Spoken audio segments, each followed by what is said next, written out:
We are episode 65 of The Shift is here. I apologize on behalf of both me and my co-host. It's been a few weeks, we've been Nick Earnshaw, very busy guy. I've been busy a little bit too lately, sometimes matching up the schedules. We ain't gonna bore you with all that. The Shift is back. That's all that matters. It's all that always matters is that The Shift is back for episode 66. Yeah, that's correct. No, I think 6 is 6. I think I screwed that up. Uno, Yeah, dos, tres, cuatro, cinco. 65. There you go. I did There it. you go. Good job. What's up, bro? Francisco, good to see you, man. It's finally great to be back. We're back. Been a minute. It's huge. Yes. Yeah. It's been a grind the past couple of weeks, you and I. I mean, Yes, you have a broken blood vessel in your eye. You've been getting some muscles, apparently. So, I mean, geez, look at that. Can we show the people? It's gone. I know. I look intimidating, man. People are scared of me right now. I'm good. Tough guy. You're a tough guy. Good, man. You got the tough guy. You got the broken eye, and you made it to the shift. You're doing it on the You're on the IL right now. You got activated today, and now here we are. Yeah, it's funny. Like I didn't go to a show that I wanted to go to over the weekend, but I toughed it out, and I said I can't go because my mother said to me, she's like, you can probably go to shows right now, but you got to stay away from the pit because you got to let that thing heal. Yeah. And I said, Mom, you know what? You're right. For once, you're right. She's usually probably always right, but yeah, sometimes. Actually, but on a serious note, I know I didn't discuss this with you prior to the show. I do want to start the show. I know it's a bit more of it is like a local story for us, but I mean, in the NHL world or the sports world, it's a huge deal. Just want to send out huge condolences to the family and friends of Johnny and Matthew Gaudreau because, man, like it's a real tragedy, like a super huge tragedy, especially here in the sports world. I know you like hockey. I do too. We're both obviously huge baseball fans, but we both like hockey. And Gaudreau, both of the Gaudreaus, South Jersey guys, 29 and 31. I mean, unbelievable tragedy that happened between, to both of, Johnny and Matthew Gaudreau. But Johnny, superstar NHL player, a couple of years ago, had an 115-point season for the Flames. It's one of those like shocking stories, Nick, that I think, at least for me, I'll always remember where I was when I found out the news, and maybe it's the same for you. Maybe it's not. Either way, it's a big deal. And I really just want to send out deepest condolences to the family and friends of Johnny and Matthew Gaudreau, because Nick, another thing is not only were they very good hockey players, Matthew playing college as well. And now he was a high school coach too. Yep.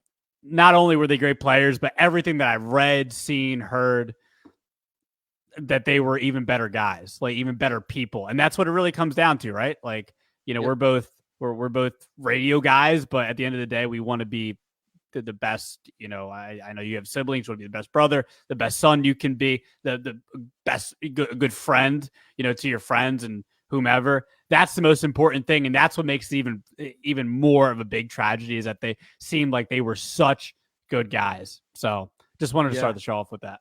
Yeah, no, I'd echo everything you just kind of said.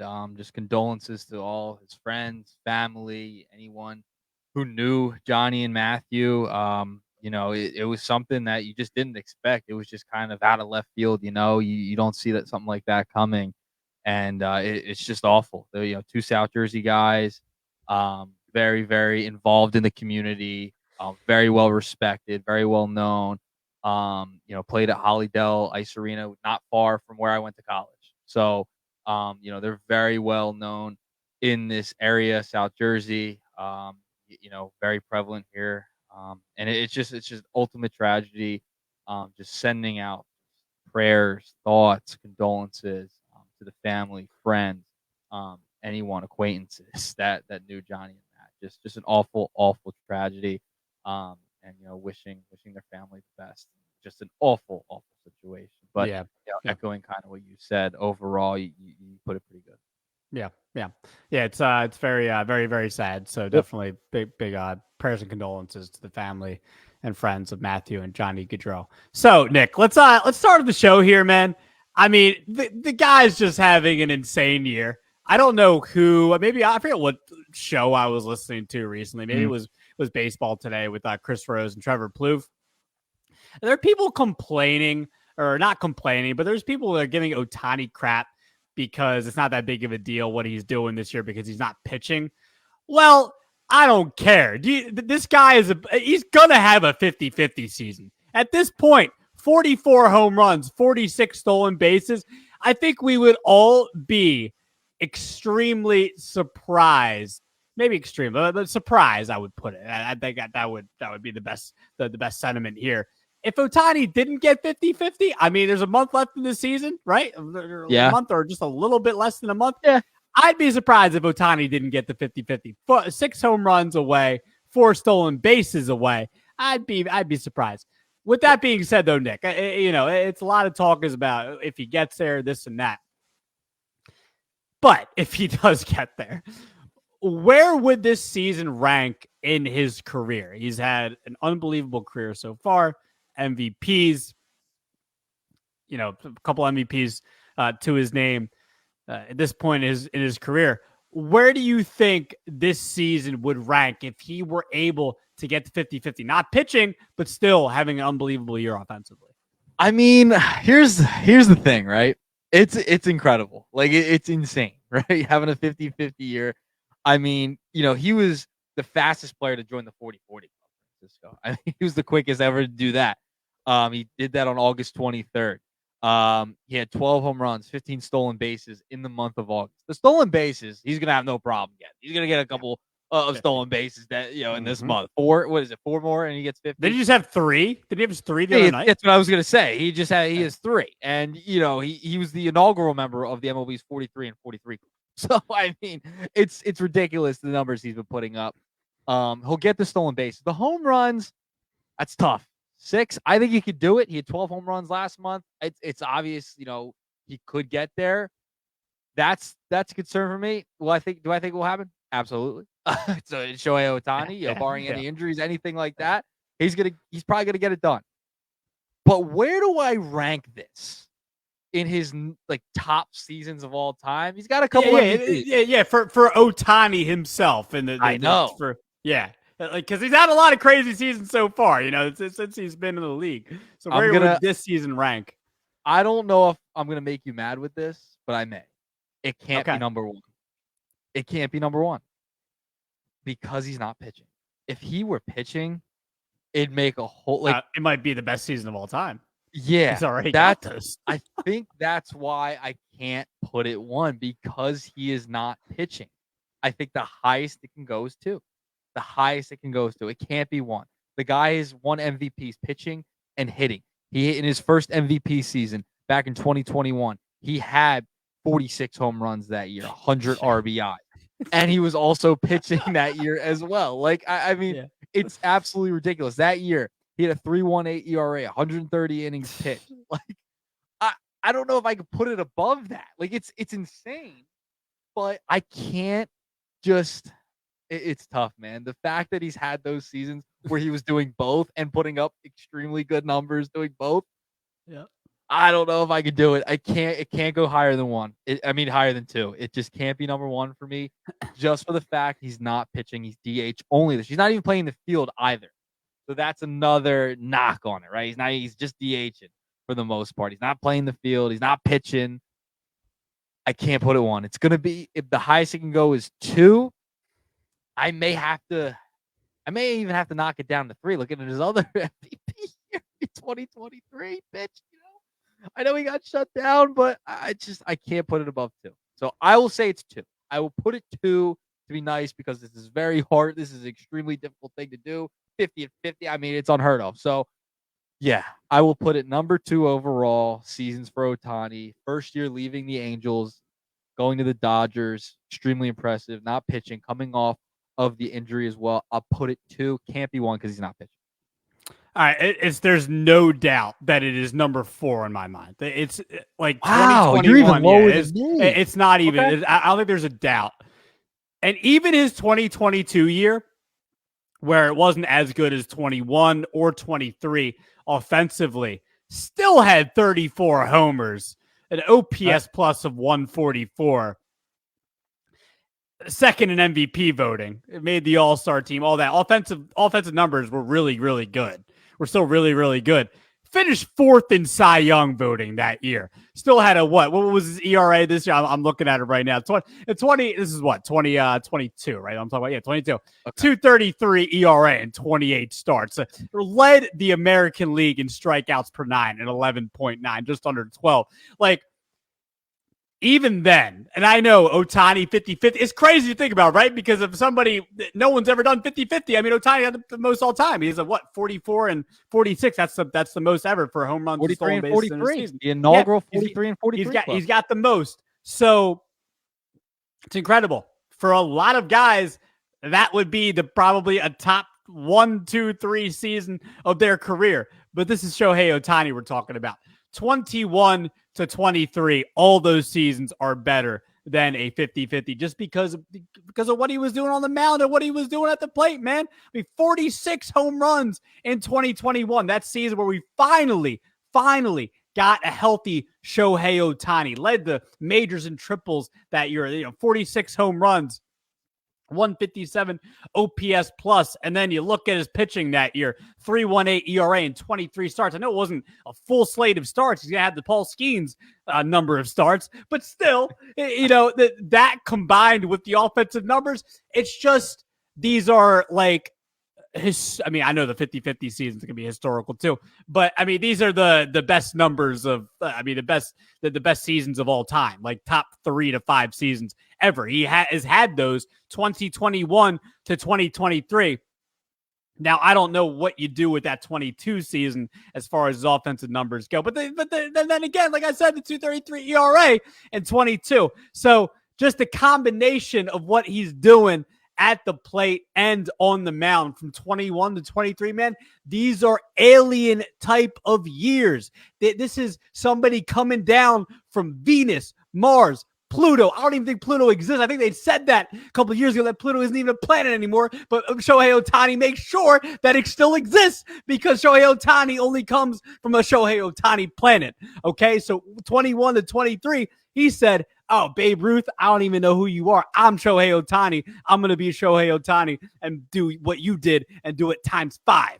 And that's what he's done 21 to 23. Not to say that 23 or 24 isn't incredible, because honestly, in its own way, it is a Shohei Ohtani, another type of planet, type of year. But like you said, I'm going to go back to what you said. It's about the pitching. It's really what it's about. Okay, because you can combine the wins above replacement for Ohtani with from 21 to 23, and between the pitching and the hitting, it's like a 16 WAR season. So I mean, it's insane. That's not really what it was, but you get the point that I'm trying to make, Nick. So overall, it's an incredible season. Probably will win MVP. There's a little bit of chatter about Lindor. I don't know. We'll see. But if Ohtani definitely gets 50-50, MVP is his. So this is 4th on the list behind 21 to 23. I'm not going to rank those, but it's definitely 4th for me. Okay. Yeah. I agree with the sentiment there. That's why the highest it could go is 2. The highest. I didn't rank it necessarily. The highest. That's what I want to be clear. The highest it could go is 2. It can't be 1. It cannot. Come on, we're going to do a blind ranking. Just go and rank it. Yeah, during the offseason when he wins the MVP, we'll do a blind ranking of Ohtani season. How about that? But the problem is we'll know. We'll know the seasons, right? No, you wouldn't. I could just rattle off. I could rattle off different years. Rookie of the year is rookie year. Maybe I only do. That'd be too easy. Maybe I only do 3. Know. Maybe I only do 3 seasons. Yeah, 3. Okay, that would make sense. Okay. Make it a little difficult. Yeah, make it a little difficult. But I mean, you can't. Isn't it crazy? Like you can't put it higher than 2. Like something like this, like something it's incredible. And I think it was. I listened to a lot of Chris Rose and Trevor Plouffe. They do a great job on Baseball Today. I think they were talking about this too. Is Ohtani? Is there a chance that Ohtani is a little underappreciated? Is there a chance or no? Because they asked the question and I was thinking about it. I'm not exactly sure, but I don't know. I mean, like I said, what he's done from 21 to 23 is pretty insane. And to end this year, maybe I don't know. Maybe a little bit. You know what I mean? A tiny bit, not a lot, because I mean, people are tweeting about Ohtani every single day. Right. I mean, it's right. I don't know. I maybe a little bit. It's tough. It's tough. I think you got me stumped with this one, Fran. Oh, huh? You got me stumped with this one. Yeah, well, you know what I think it is? I think baseball fans obviously appreciate him. I think every single, like, even if you're somewhat of a casual fan, I think you appreciate Shohei Ohtani. Maybe it's just the fact that maybe not enough of the mainstream media talks about him enough or anything like that where they should, because of what he's done is just sports wise, like not just baseball wise, but sports wise all time. It's just some of the best seasons we've ever seen in sports history, right? So I mean, because you'll see the national networks, they'll leave out baseball a lot, and we know that's a fact. Right. And maybe that's why it's a little underappreciated, because it's not reaching the entire national masses out there. Maybe that's why a little bit. And when you're in the moment, sometimes you don't realize, like even fans like us who are paying attention all the time. It's like, I don't think in the moment we're realizing what we're witnessing. Like, yeah, we know it's like great and it's like historic, maybe one of the best ever. But do we really realize that? Like, this is going to be talked about in like years down the line as like one of the greatest runs ever by a player. Like literally, he's going to be talked about in the Mount Rushmore of all-time players because of how insane his numbers are and what he's been able to do in this era. Like they'll talk about it like, wow, you got to see him play in person. And like, you have to like sit back and think about it. Like, okay, we're witnessing something that really hasn't been done before or in a long time or to ever at this level. So I think maybe because we're in the moment, we're not appreciating maybe it enough. By the way, I'm just thinking about it right now. Not to cut you off. I'm sorry. By the way, I'm really just thinking about. Huh? I was done. You're good. You're still going. Yeah. But I'm just thinking about it right now. I miss watching Ohtani pitch. I mean, people forget that he's got one of the filthiest splitters in the game and can throw 101, 102 almost. It's look, I know we talk a lot about fraud rookie of the year, Paul Skeens, but Ohtani, you're the man, come back, baby. What did you just say a couple minutes ago? You somehow threw in a Paul Skeens shot. Because Ohtani had like 23 starts in 2022, where that's what the amount of starts Skeens is gonna have.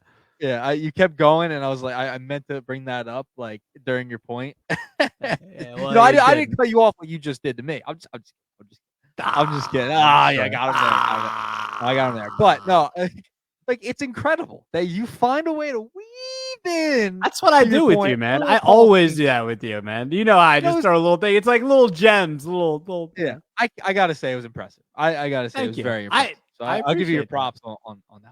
Thank you. I appreciate it for once.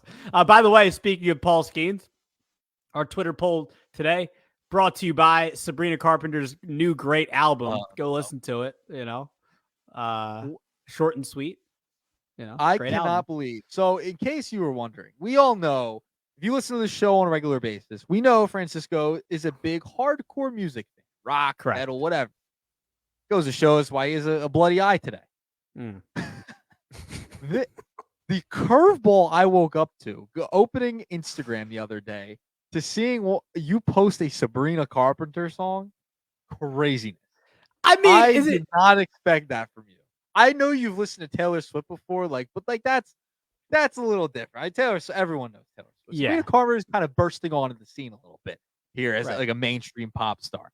For you to be locked into the new album, I was throwing. Yeah, I mean, I'm always looking to get into different stuff. I really enjoy hardcore. I enjoy metal. I enjoy rap. I enjoy a lot of different types of music. I mean, it's mainly like heavy music for me. Most of the time I'm listening to heavy music for the most part, but it doesn't do it for me 100% of the time. Like, I like to listen to different stuff. So I don't know. There's kind of been a spark for me to listen to pop in general, to kind of get into it, just because I like Taylor. I really like the Backstreet Boys, to be honest. I'm a big Backstreet Boys fan, but I listen to them a lot. NSYNC, I like NSYNC. Like, there's a lot of good pop out there. I have a pop playlist where it's like Taylor Swift, a bunch of different stuff. You just didn't strike me as a Sabrina Carpenter fan. That's all. Yeah, her music's good, man. I mean, you know where it comes from? I'm really into pop punk. I grew up on Green Day, Blink-182, and I really like the pop part. So I don't know. I like the corny pop stuff. Sabrina Carpenter's like corny, like glittery pop stuff. I like that. I don't know, man. I enjoy it. It gives me a good feeling. You know what I'm saying? Good for you, man. Good for you. Hey. I'll take a listen. Maybe it'll be my song of the day tomorrow. Yeah, you won't post that though because you're too soft. Come on, bro. You're gonna post that. I will. You watch. All right. Anyway, all right. So our Twitter, Back to baseball. Back to baseball. Twitter poll where you can follow the Shift_media on Twitter. Again, on X, the Shift_media. Who should win NL Rookie of the Year? Paul Skeens, who's had an incredible year and like not enough starts, but still. Or is it Jackson Merrill, who's had a pretty insane year for the Padres? Padres would not be in the position they are in without Jackson Merrill, what he's been able to do offensively for them. So Jackson Merrill or Paul Skeens, we'll reveal the results at the end of the show. But even though there is like a day to vote for it, because that's what we do, and I don't do a whole hour thing. We want a lot of people to vote. We want it to, spread throughout the next 24 hours. Yeah. So go vote. We'll see where it's at. We'll see where it's at, at the end of today's program. Yes, at the end of today's program. Why do people say program? I've noticed you say that sometimes. You don't know where it stems from, do you? I don't. What is it from? Pat McAfee. That's where I got it from. Is that where he started that? At least that's where I got it from. Yeah. Okay. I thought it was funny. It was a goofy thing. Interesting. I don't know how I feel about it yet. I don't know if I like it or if I dislike it. I don't know if I want to start integrating it into my style. I think it works for you, but I don't know if it works for me. Like I don't want to say it yet. I'm not ready to program. Say it. Yeah, I don't want to say it. I'm not saying it. Or maybe I did say it already. I definitely said it, but while I was at the end of the show, you'll say it again. It'll intertwine somehow. Yes, it will. All right, so let's get into meat potatoes. I had a lot of pause. I ain't gonna say it like that. I had a lot. I had some chili. I had some a cheeseburger. I actually had some shrimp too. A lot of leftover Labor Day stuff, man. For dinner. What'd you have? Cheese steak. Oh, from where? Homemade. We had the frozen, No, yeah, those are good. Yeah, homemade. American cheese. Something quick. Sometimes you gotta do those quick dinners. So there we go. Yeah, that's what you gotta do, man. I had like a 2-part dinner, right? Because I had cheeseburger with some shrimp, and then I had to go play tennis for a little bit. So I played tennis, and then I came back, and the cheeseburger with the shrimp wasn't enough, so I had to have some chili. That's where I got my energy for the show. There you go. Know what I'm saying? So here I am. Here we are. Here we are. So it goes right into the meat and potatoes, baby. Right in the meat and potatoes. Nick, we just spoke about someone that was a member of the Dodgers for the first 15 to 20 minutes of the show, Shohei Ohtani. Also, let us know, tweet us, where would you rank Ohtani's season this year if he was able to get to 50-50, or even if he doesn't, even if he gets like 48, 49, whatever, still gonna be an incredible season. Just let us know. But LA Dodgers, Nick, have been known to choke in the past. They do have their Mickey Mouse World Series from 2020, but nonetheless, they do have a ring to their name in the last decade or so, okay? They're loaded this year. A lot of injuries, on that starting pitching front. They've had it for a while, but, you get somebody like a Michael Kopech who's been like an ace out of that bullpen for them. Nick, is it the NL West leading Dodgers? Who do you trust more? Padres have been awesome. I mean, these relievers they got at the deadline have just been disgusting. Jason Adams got a minuscule ERA under 1. Brian Hoeing's been great. Tanner Scott's been great. You're getting Tatis back. He's back now. Jackson Merrill, he's just filling in. Padres have been great. NL wild card, they're right at the top there. The Diamondbacks have been one of the best teams in baseball. I've already talked to you over the last couple of weeks how terrified I am as a Phillies fan of the D-backs. I mean, they hit close to home because last year, and they just terrified me. I think baseball fans should be terrified of the Diamondbacks of how good they've been. One of the best teams in baseball since I think it was June 1st. Might have one of the best records, like top 2 record in baseball. One of the best teams. Who, if you had to put your money on this year in 2024 heading into the playoffs, where I think the Dodgers will probably end up still with the best record, but maybe the Padres are D-backs too, but I think it'll be the Dodgers. Who do you trust more to make a run in the postseason? Do you trust the Dodgers to maybe, they have these years where they do choke a couple of years, but then they have a year where they make it to the World Series, right? Like 2018 and 2020 and whatever. They haven't done it since then, but it seems like every couple of years they do make these runs. Do you trust the Dodgers to make a run, or do you trust the team like the Padres or Diamondbacks more? Yeah, this is a tough one, man. I mean, I'm with you. You and I have talked about it. D-backs in the postseason, terrifying in the postseason, especially after last year. They've been there, they've done that before. They know what to expect now, right? You can definitely make the case for them. They've been there, they've done that. Offense has been good. They're getting Christian Walker back. Corbin Carroll was the player of the week. He's starting to heat up. Gurriel did get hurt, but you get Walker back. Corbin's heating up a little bit, right? He wins that award lately. You definitely make a case for the Diamondbacks. And the Padres too. They're getting Tatis back. Jackson Merrill's been fantastic. You have that energy. Yu Darvish coming back off of injury as well. Make the case there. They were just in the NLCS 2 years ago.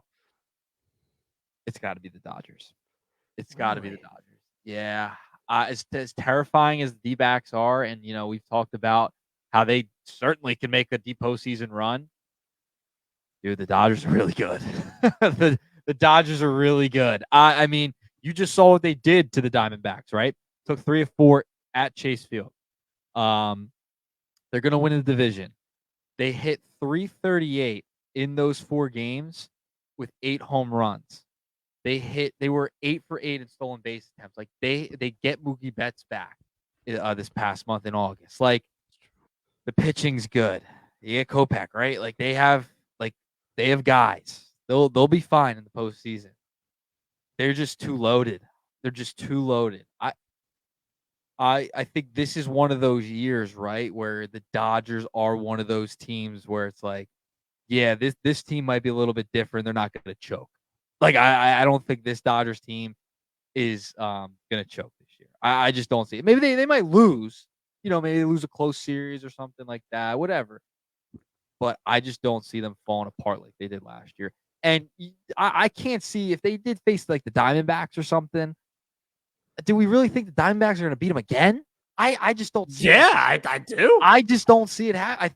I think the Dodgers are just too good this year, man. I think they got better. Their offense is ridiculous. They have Shohei Ohtani. They didn't have Shohei Ohtani last year.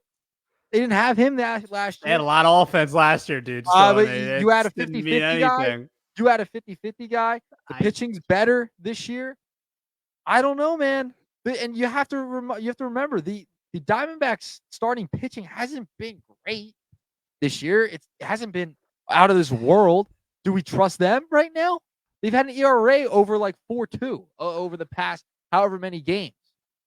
I don't know if I trust them this year. That's the thing. Like, so could they do it? Absolutely.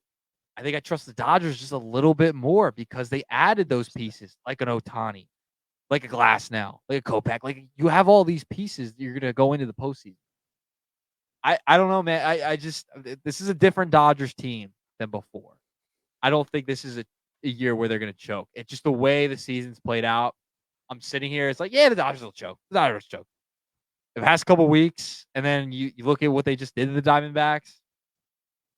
I don't know. I don't know how you could say they're going to choke this year. I don't know. You have so many stars on that team. That offense is absolutely loaded. So, yeah, I'm going to have to go with the Dodgers. Padres are in the mix. I'm kind of like forgetting about them a little bit, but it's the Dodgers. Dodgers and Diamondbacks will be my 2. I think the Padres are last on that list. Okay, so maybe but the question being like Dodgers versus those two other teams. So you're saying Dodgers. So I Yep, get I'm your saying answer. Dodgers. I do think you bring up some good points, but man, it's still like I know what you're saying about Ohtani being a 50-50 guy. They were loaded on offense last year too, though, and it didn't seem to matter because the Dodgers starting pitching wasn't good enough. Clayton Kershaw comes right back, and he's headed right back to the injured list, which I'm sorry because I love Kershaw, and that sucks. But Glass now, I'm pretty sure he's hurt right now. Yamamoto, He's hurt right now, I don't know when he's hurt right now. Yamamoto, what's the timetable on him? I'm not sure. Walker Buehler, I'm not sure is Walker Buehler back? Like I don't know.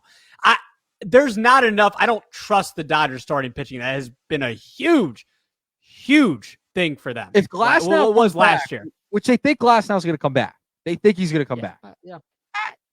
They're better. They're better. That's fine. I just don't. It just wasn't enough flat net last year, and now I'm looking at a team like the Arizona Diamondbacks who they were, what was it, 83 wins last year, but it seems like they're kind of just proving that maybe they were actually that good of a team in the postseason. And I know what you're saying about the starting pitching, but when it comes to how good the Diamondbacks have been the last couple of months and heading towards the postseason, by the way, Corbin Carroll has been hot. The Diamondbacks pitching, I don't know, man. I just feel like come postseason time, I don't know. Gallen, Merrill Kelly, Jordan Montgomery. I know he's been bad this year. I don't know. There's something about the Diamondbacks where I just trust them a little bit more than the Dodgers rotation heading into the postseason. So them, I didn't even mention the Padres. The Padres have been really good too. We've already made a lot of good points about the Padres. So I can just piggyback off of you with the Darvish thing, and their bullpen has just been unbelievable now that they're able to add 3 more guys that have been able to add to that bullpen. And they got Tatis back. I just do. I like the Padres and Diamondbacks more than I like the Dodgers. I'm not talking about winning the division. We already stated that. I just like I fear those two teams more. I would fear those two teams more if I'm anybody else in the National League. If I'm the Dodgers, the Phillies, the Brewers, like I would fear that. Honestly, man, like in the entire National League, they like. Yeah, it's the Phillies, the Diamondbacks, and the Padres. Like those are my 3 teams right now that I am just terrified of. If I'm any other National League team, like the Brewers or even the Mets, who might have a shot. Like, it's just the Diamondbacks and the Padres, man. They've been really good, and I think the postseason, when it comes to choking for the Dodgers, it's just not something I don't trust the Dodgers, man. I just don't. Okay. That's where I'm at. You're just sitting there. You're hanging on to the past a little bit. It's a different year. A new year. I know they got a Mickey Mouse ring. I don't want to stick up for the Dodgers. You kidding me? I got a 4th They're chance too sometimes. good, man. They're too good. And they get Glass now back. I'm looking at the regular season good. You're right. I'm not. I know the regular season good. They, Flaherty's there. Congratulations. It's not terrible. It wasn't bad last year too, but it wasn't good enough. And I mean, what did Kershaw give up, like 9 runs in that first inning? I don't think they're going to get blanked like they did last year against Arizona. I just don't see that. I don't think they would either, but I think the Diamondbacks just would have their number. I'm saying this: the Dodgers probably win at least one series, at least one. Okay. They probably get the LCS. They probably do. That's probably I wouldn't. I mean, for being 100% honest, I wouldn't be surprised. Like I wouldn't be surprised, but I trust them in those teams right now. Diamondbacks. Gurriel gets hurt. Walker, he's just coming back off of injury a little bit. The pitching's been sketchy for the Diamondbacks. But I don't try. I think they'll turn it around. I think they turn it around in September. I think Gallen and Kelly and get your jersey out and put it on because you're banking on hope, Francisco. Get your jersey out and put it on. Boy, I got my Skeens shirt on, bro. I don't know what you're talking about. Not a Skeens. It's a Roberto Clemente. Yeah. Roberto, yes, sir.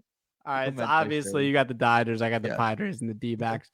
Let's switch over. Let's switch gears and let's take a drive. Let's go. We were in the West and now we're driving. We're making our way over to the Central. We're in the American League Central. We got Kansas City on our left. We got Cleveland a little towards us and Philly on our right. If you look upwards, it gets really chilly. Where you see Minnesota. Who else? If you go south, you see it's disgusting. It's really bad. It's the Chicago White Sox. Ooh, it's scary. They're really bad. They're really bad. Who else am I missing? That is how the White Sox season should be described. Yes. Only. Ooh. And if you head over a little north, right? If we're in Chicago, we go north to Michigan. You find somebody like a Tarek Skubal. A Cy Young winner. What's up, man? How you doing? So now we're in and then you might see somebody, a really bad hitter, another spooky guy, a Javi Baez, really big contract, but a really bad hitter. Ooh, spooky as hell. It's very spooky. Just be careful of that. Beware, American League Central. Oh boy, it's been a while, bud. It's been a while. So as gotta get your fastball back. What'd you say? Yeah, I know. It's like I'm a tour bus guy. I'm just showing everybody around. There you go. And if you look at Kansas City, you'll see an ugly scene. It's in all honesty, it's ugly. A Vinnie Pasquantino injury. I say Pasquantino, I think I said his name wrong. Vinnie Pasquantino sidelined pretty much the rest of the year. It's 6 to 8 weeks. I mean, I think Pasquantino did a press conference recently where he said, he says he has his own timeline. I don't know. He's really likable and all that stuff. But hey, man, for the betterment of your career, you're a young guy. 26. Yep. Let's make sure you have a good career. Let's not do anything stupid. In all honesty, Nick, who do you like in this division now? The Pasquantino injury, Kansas City's been good lately. But that injury is a big deal. Who do you like now in the American League Central to win that division? Not the wild card. I'm not asking how many teams are going to make the playoffs there. I mean, I think maybe 2 of those teams will probably make the playoffs. Kansas City could still make the playoffs, but again, that injury hurts. Who do you like to win this division now? Yeah, I still think it's Cleveland. Cleveland's going to win the division.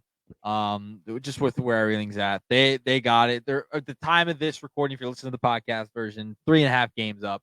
They are September 3rd at the time that we recorded this. So I still think Cleveland, it's their division at the moment.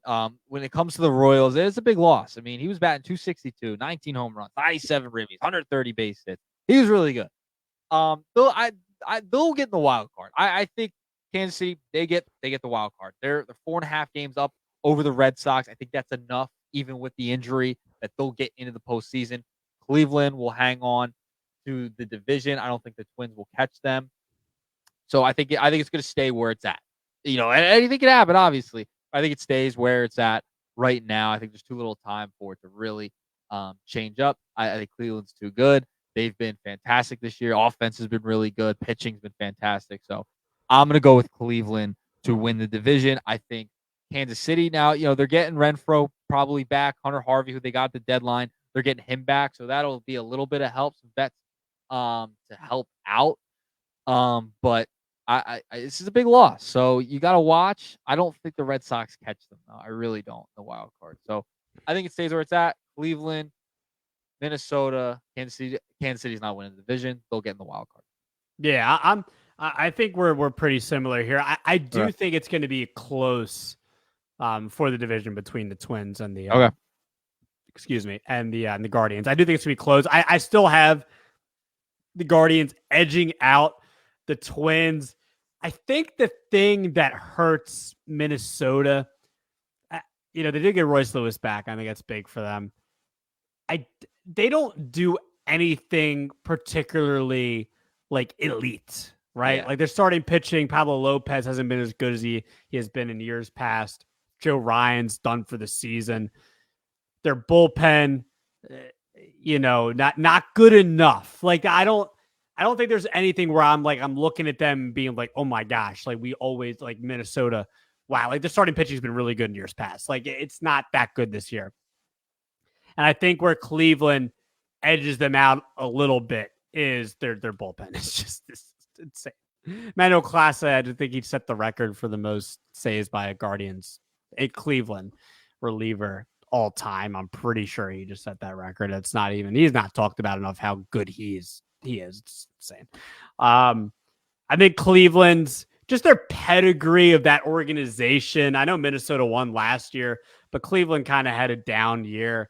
And Cleveland just seems to win this division more often than not. So I think it's really about Minnesota and Cleveland. I think Cleveland edges them out a little bit. Maybe it comes down to the final week, but Cleveland kind of, wins it by like a couple of games, something like that. Minnesota probably gets a wild card. Same thing with Kansas City, probably get that third wild card. I agree with you about them, between them and Boston. So, Pasquantino injury, it'd be big. It's big because I thought it was going to be a really fun race to finish here between those three teams. I was like, oh, man, we got a fun division race. But probably not to be. You never know. I mean, that Royals starting pitching, unreal. Still got Bobby Witt there in the offense, but, the Pasquantino injury, big deal. So I'm sticking with Cleveland, Nick. Let's go to the last segment of the meat and potatoes. Give us the prospect of the week, sir. Yeah. Who we got? I'm excited about this one. All right. 43rd ranked prospect in baseball. He's, he had a tough first couple of weeks of August, but as of late, my goodness, he homered 5 times in 5 games in AAA Iowa. Chicago Cubs catcher Moises Ballesteros. He has been fantastic as of late. Bat 291 this year, 19 home runs. He was the International League Player of the Week. So he's been fantastic offensively. If you're not familiar with him, he's one of the top catching prospects in baseball. He's an international signing out of Venezuela. Cubs 2023 minor league player of the year. His grades, 60 hit, 50 power. The guy can hit the baseball. Needs a little work defensively, but he's been mashing as of late. In the past couple of games, he's batting 13 of 19 in his last 6 games. Guy's just been raking this past week. So there's no way I could not make him our prospect of this episode, our prospect of the week. The International League Player of the Week. So he's a catcher to keep an eye on. He's 20 years of age, signed out in Venezuela. Chicago Cubs, they got a guy coming up that's going to be a problem offensively for the catchers. Do I think he's better than Adley Rutschman? No, I do not. But settle down. Buddy, he just had to throw that in there. Buddy, he is on his way. That's for sure. So, 5 home runs in 5 games for AAA Iowa, 13 of 19 in his last 6. He's been mashing the baseball. So, Moises Ballesteros, prospect of the week. Great name, by the way. Moises Mullen. What a baseball name. Yep. Ballesteros. Can we agree on that? That's fantastic. Moises Ballesteros. All right. So I got a couple of stats of the week for you. Nothing wild. I didn't dig in the crates for StatCast. I wasn't on, I wasn't digging, making charts or anything on B-War. I'm just gonna No. I got good stuff for you. I got really good. I got good conversational stuff here. You know what I'm saying? Okay. How about Jackson Chourio for the Brewers? Mm. He hit a ball last Tuesday, a week ago from today. Hit a ball off the scoreboard at 449 feet. Jeez. Only other players to hit at least one home run that long before turning 21 in the StatCast era, starting in 2015. Carlos Correa, Fernando Tatis Jr., Ronald Acuna Jr., and Vladdy Guerrero Jr. Pretty good company. Jackson Chourio, big reason why, the Milwaukee Brewers getting to the point they've gotten to this year where they're one of the best teams in the National League. Chourio, man, having a really good rookie season. Really good. Maybe not a Merrill or Skeens. Well, man, it probably should be Chourio versus Merrill. Probably should be. What am I even saying here? You know what I mean? So, but I want to see where I he's digress. At. Let me see where his odds are. I'll look that up. Would love to know. But Thoughts there, Nick? Any thoughts? Any thoughts there on Jackson? Yeah, I mean, he's had a really good season. He is third, so he's plus 2,500 right. Okay, makes sense. behind Skeens. Yeah, so it sounds about right. He won't win. So he's had a very good year. Yeah, I mean, for a rookie, hey man, Brewers need young talent there. They need that young talent. And we counted the Brewers out in the beginning of the year. We did. Before the season, we were like, I guess we kind of did. Yeah, we kind of did. Birds gone, I was like, shoot, who did I even say was going to win this division? Did I say it was Chicago? I know. Yeah, I did. We said Chicago, I'm pretty sure. I didn't say Chicago. I said Cincinnati. Oh, well, we know that. Yeah. I said Cincinnati. Hey, man. Hunter Green's pitched well for them this year. Ellie's setting records. You know what I'm saying? On their way. Making strides. I have one more for you. So, go ahead. I don't know if you saw this. Last Tuesday, Braves Spencer Schwellenbach and the Twins Simeon Wood Richardson. They faced each other. Most combined letters in the last names between starting pitchers in a game in MLB history per Elias. 28 letters, okay? Prior record was 25, which had happened 4 times. Woods Richardson was part of 2 of those against Spencer Irrigetti and Carmen Moldazinski earlier this year. So both of those records are already this year. 2 other were William Van Landingham against Jason Isringhausen back in 96. And then Fritz Ostermuller against Ken Raffensperger in 1944. What a pull by you. Did not know that. Well, that's a stat of the week. Yeah, shout out to Sarah Lang's MLB.com for providing these stats. They're great stats, man. There you go. Those are the best, man. You go your Gerald Saltalamacchias, you go with your Spencer Schwellenbachs, you go with all these, your whatever Carson Wentz from Michigan State. Yeah. You know what I'm saying? You saw that, right? Yeah, I did see that. It's pretty crazy. A long name. Yeah, screw that guy. Just kidding. All right, so that's all. That's what I got for you today. I'm ready for my blind ranking. Give it to me. All right, end the show. Right. 5 names. Okay, we're gonna do it again. Blind ranking. I will type them out as we go. Pull up. Make sure I have it for you here. This is gonna be a fun one. Okay.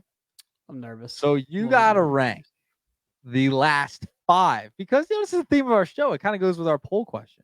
The last 5 Rookie of the Years in the National League. Okay. Okay. All right. Let's do it. Ready to go? All right, here we go. Let's do it. First one. This is out of order. So this is from 23 to 1, 2, 3, 4 to 2019. Okay. Okay. All right. 2021. Jonathan India. Oh man, I forgot he won Rookie of the Year. By the way, I also want to preface this. I'm omitting 2020, not using 2020. So going back to 2020. Okay. I want to omit 2020. Yeah, 2020. I think Devin Williams was that year, right? Devin Williams. Yeah. So 21 Jonathan India was a solid year. It was a good year from a rookie. India, kind of had a weird career since then. I don't know why I'm talking about him this way. I'm just talking. I'm just talking to stall. I'm just stalling. Yeah. Man, I will go. I'm gonna go 4th. 4th? Okay, you're gonna put India 4th. Yes. All right. Next name on the list. Okay. Last 5 Rookie of the Years, excluding 2020. Okay. Ronald Acuna, 2018. Yeah, it was a good year. Definitely a good year for Acuna. I'm gonna go 3rd. Okay, Acuna's gonna go 3rd. Gotcha. Okay. Number 3. Okay, ready? Next name. We're gonna go with Michael Harris II, another Atlanta. These are tough. These are all like they're all hovering around the same type of years. I think did Harris have a 2020 year? I'm not sure. I'm gonna go Harris 2nd. Okay. Ooh, you're putting above Acuna. Yeah. Okay. All right. Harris is gonna be number 2. Make sure I write that down. Oh, I know one of these other guys. Okay. You said National League Rookie of the Years? Nationally, only national. Okay. Because I'm sitting here thinking Julio. 2023. Corbin Carroll. Yeah, I'm gonna go number 1. All right. Corbin Carroll's number 1. And last one, and definitely least, in my opinion, Pete Alonso. Oh gosh, what is wrong with me? It was a great year. I can't lie. It was a great year. You got to put in 5. Let me go sip my water real quick. I'll be right back. 1 second. You got to put in 5. Oh, he had to walk away. All right, so here's your final list of the NL rookie of the last 5 NL rookie years, excluding 2020. I can't believe. I mean, I have to put him at number 5, even though he's number 1. But how do you like that list? So, obviously, it's not perfect. No, one can never be perfect. You know, I felt like the closest thing I've ever had to perfection was the way I set up our American League Central takes.